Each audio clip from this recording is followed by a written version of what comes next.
ये जो सारे गैंगस्टर हैं वो अमेरिका पहुंचते कैसे हैं, और फिर अमेरिका में जब इंडियन एजेंसीज़ के इनपुट पर अमेरिका में उनको हिरासत में भी ले लिया जाता है, फिर वो छूटते कैसे हैं। तो ये सब कुछ पूरी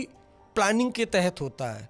दरअसल फर्जी पासपोर्ट बनाते हैं ये गैंगस्टर, उसके बाद ये डंकी रूट से अलग अलग रास्ते से, ख़ास तौर से मैक्सिको के रास्ते, वो अमेरिका के बॉर्डर पर पहुंचते हैं और मैक्सिको से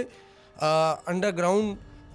कई घरों से होते हुए आप अमेरिका के अंदर एंट्री कर सकते हैं, दीवार फांद करके एंट्री कर सकते हैं। और अमेरिका में जाने के बाद ये ख़ास तौर से पंजाब के गैंगस्टर, तो ये गैंगस्टर अमेरिका में जाते हैं और जैसे अमेरिका में जाते हैं अमेरिकन जो एजेंसीज़ हैं वो उनको डिटेन कर लेती हैं,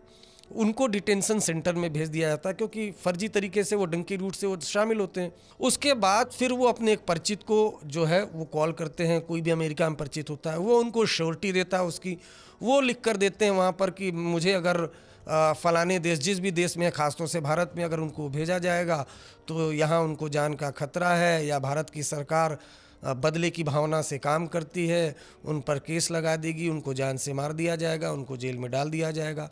तो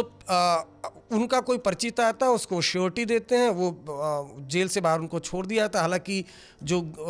आरोपी होता है उसके शरीर पर एक चिप लगा दिया जाता है, जीपीएस चिप, जिससे उसकी लोकेशन जब चाहे एजेंसी ट्रैक कर लेती है। तो इस तरह से फिर वो हिरासत में लेते हैं, कुछ दिन डिटेंशन सेंटर में रहते हैं, उसके बाद बाहर छूट जाते हैं और उसके बाद फिर कोर्ट में एक एप्लीकेशन मूव कर देते हैं पॉलिटिकल असाइलम का, कि उनको वहाँ की नागरिकता मिल जाए। फिर वहाँ केस चलता रहता है और फिर वहाँ से वो एक्सटॉर्शन की कॉल धड़ाधड़ या फिर इंडिया में क्राइम करते रहते हैं।